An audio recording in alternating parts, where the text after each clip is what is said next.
காலையில் எழுந்து என்ன விளையாட்டு இதெல்லாம்.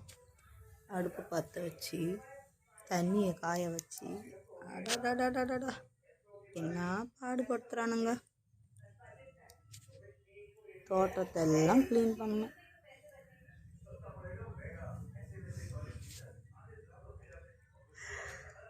இவனுங்களை வேறு ஸ்கூல் வேறு கலப்பணும்னு நாங்கள் எப்படியெல்லாம் சாவடிக்கிறாங்க.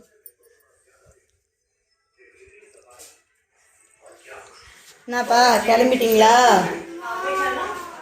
இப்படி படுக்காதுன்னு உங்கள்கிட்ட நான் பலமுறை சொல்லிக்கிறேன். உங்களெல்லாம் டீச்சர்கிட்ட போட்டு கொடுக்க போகிறேன். யாரையுமே 3 பேரையுமே போட்டு கொடுக்க போகிறேன். கொஞ்சம் கூட மதிக்க மாட்டேன்றானுங்க டீச்சர். இவன் கிரிமினல் ஃபர்ஸ்ட் நம்பர் 1 போடுறான் பாருங்க. இவர் கிரிமினல் நம்பர் 2, அவர் கிரிமினல் நம்பர் 3. எப்படி ஆக்ரோஷமாக கத்துறாரு பார்த்துறவங்க. ஸ்கூலு லீவு லீவு லீவு, இதை தவிர என் பிள்ளை வாயில் வேறு ஒன்றும் வரமாட்டுது. இப்படியே போனால் என் போச்சா போச்சா எங்கன்னா மதிக்கிறியா? ஒழுக்கமாக எழுதிந்தா நீ டென்ஷன் ஆனிய உனக்கு தானே ஆபத்து. கழுவக்கூடாதுடா பாவி, தொடச்சி தரம் கூடா. ஐயோ ஐயோ நோட்டை கழுவ போறானே.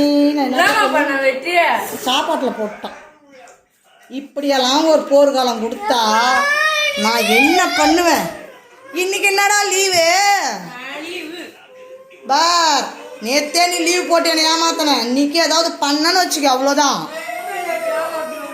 காலையில் இப்படி ஆரம்பிச்சானுங்கன்னா அவனுங்க அந்த ஸ்கூல் போகிற வரைக்கும் ஒரு பாடுபடுவும் பாரு. நான் அப்போதான் எனக்கு தோணும், ஏ கடவுளே நீ மட்டும் கையில் கிடைச்ச உன்னை நசுக்கிடுவான் அப்படின்ற மாதிரி தோணும் பாரு. அப்படியே மண்டக்குள்ள பிராண்டும். இவனுங்களை தான் பெற்றதுக்கு பெரிய பாறாக்களை பெற்றிருக்கலாம் கடவுளே அப்படின்ற மாதிரி என்ன பாடுபடுத்துகிறானுங்க தெரியுமா? பத்தியா? அப்படி கூட சொல்லக்கூடாதான், கற்றுக்கு பாருங்க. சொல்லு சொல்லு, ஸ்கூல் தான்டா, இன்னைக்கு என்னடா லீவு? எப்படி அழுகுறது பாருங்க டீச்சர். இப்படியே தான் டீச்சர் தினமும் ஹோம்ஒர்க் எழுத சொன்னால் லீவா லீவா லீவா. அப்படியே இது சாப்பிட்ட தட்டை கூட ஒழுக்கமாக எடுக்காது. அந்த சாதம் அவ்வளோ சாதம் அப்படியே இறஞ்சி கிடக்கும். இவங்கெல்லாம் அனுப்பிச்சி விட்டு நான் க்ளீன் பண்ணி அதை சுத்தம் பண்ணி வைக்கணும். கேட்டால் வீட்டில் தண்டமாக உட்காந்துங்கிறன்னு ஒரு பட்டம் வேறு எனக்கு. என்ன கொடுமை இதெல்லாம், முடியல.